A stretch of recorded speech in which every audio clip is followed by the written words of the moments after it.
Ikaze mu mwanya w'ijambo ry'Imana. Reka dusome mu Itangiriro ibice 37 umurongo wa 7. Dusome mu izina rya Yesu. Ngo twahambiraga imiba mu murima, umuba wanjye urahagarara urema, yanyu miba ikikiza uwanjye iwikubita imbere.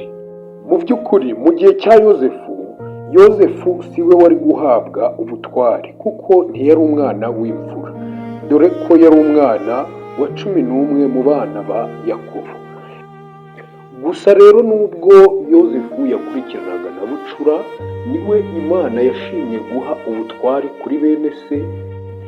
Bikaba bigaragaza uburyo Imana ikora idakurikije logike z'abantu, ndetse hano Imana igaragaza ko yarenga na principe zashyizweho n'abantu cyangwa se amahame, ariko igakora icyo yagambiriye. Rero muri uyu mwanya ndasenga ngo Imana inyuranye amaboko iduhagarike tweme, nirangiza yunamishe ibitayihesha icyubahiro biri mu buzima bwacu, yaba mu mwuka, umubiri ndetse n'ubugingo.